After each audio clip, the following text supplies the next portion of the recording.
In 1990, West Germany made a critical decision that would haunt its economy for decades, converting East German currency at a 1-to-1 rate. In the industrial town of Bitterfeld, factories closed overnight as their products became impossibly expensive. Workers who had once prided themselves on skilled manufacturing suddenly found themselves unemployed, their economic futures erased with a stroke of a pen. 3 decades later, we're still witnessing the fallout. Areas once filled with thriving industries now struggle with persistent unemployment. Something unexpected has emerged from this economic distress, a political transformation sweeping through former East German regions. What connection might exist between these economic policies and today's polarized landscape? A tale of 2 Germanys. Imagine standing at the Berlin Wall in 1989. On one side, gleaming Mercedes sedans navigated smooth highways. On the other, smoke-belching Trabants puttered along cracked roads. This wasn't just a border between 2 political systems. It represented one of history's most dramatic economic divides within what had once been a single nation. The seeds of this division were planted in the rubble of World War II. After Germany's defeat in 1945, the Allied powers carved the country into occupation zones. As Cold War tensions escalated, these administrative boundaries hardened. By 1949, 2 separate German states emerged. The Federal Republic of Germany, West Germany, aligned with Western democracies, and the German Democratic Republic, East Germany, established as a Soviet satellite state. Their economic starting points weren't equal. West Germany retained much of Germany's industrial heartland in the Ruhr Valley and benefited from its integration into Western markets. Meanwhile, East Germany bore the heavier burden of war reparations to the Soviet Union. Entire factories were dismantled and shipped east, with Soviet authorities extracting an estimated 30% of East German industrial capacity as compensation for war damages. What followed was like 2 paths diverging through a forest, one paved and well-maintained, the other increasingly rocky and overgrown.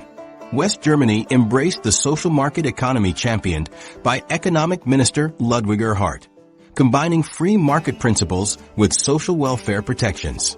This approach, coupled with substantial American investment through the Marshall Plan, approximately $1.4 billion, created the foundation for the Wirtschaftswunder, or economic miracle.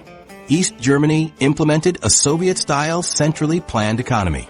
Private businesses were nationalized, agriculture was collectivized, and production became subject to rigid 5-year plans determined by political leaders rather than market forces.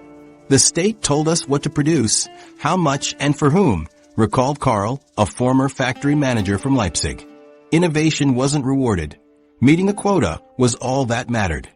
The differences manifested in everyday life.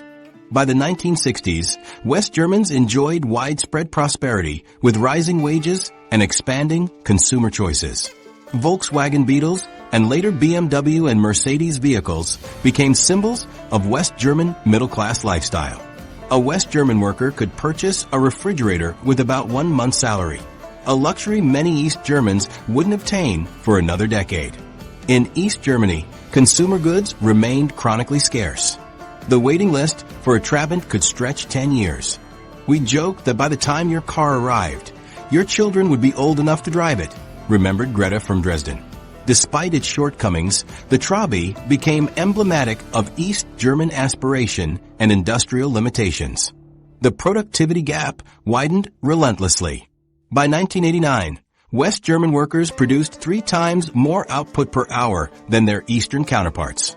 This resulted from structural factors: outdated machinery, inefficient production methods, inadequate infrastructure, and misaligned incentives within the planned economy.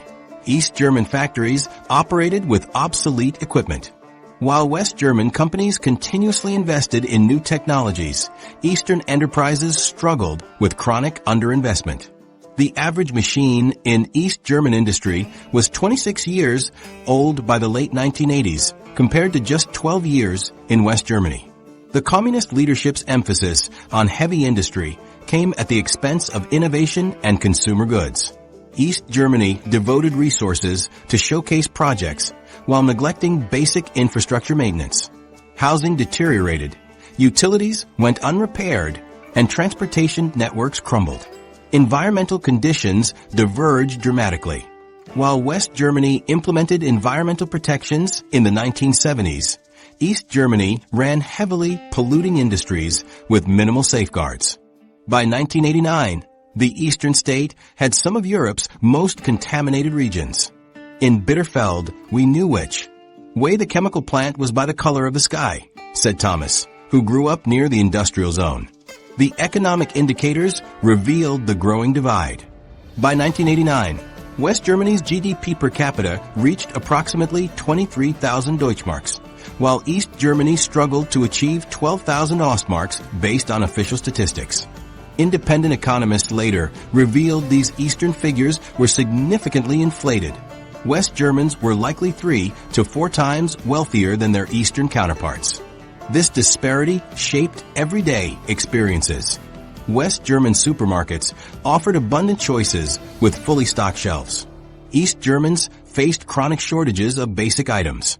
When bananas appeared, word spread like wildfire, recalled Helga from Karl-Marx-Stadt, now Chemnitz. You drop everything to stand in line for hours. Telecommunications highlighted the technological gap. West Germany built a modern phone network where most households had private telephone lines. In East Germany, only about 15% of households had telephones by 1989, with waiting times stretching years or decades. Many relied on public phone booths for essential communications. The social welfare systems also diverged. While both provided universal health care and education, quality differences emerged.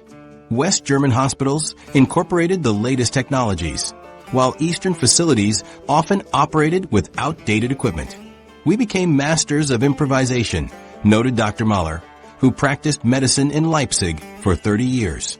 By the late 1980s, these divergent economic paths created fundamentally incompatible structures.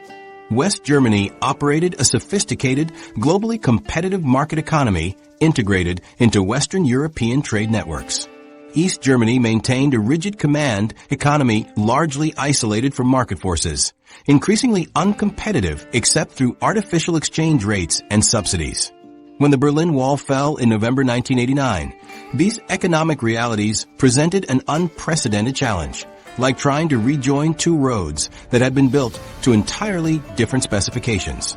East German industries couldn't survive competition without protection, yet maintaining separate economic zones seemed politically unacceptable.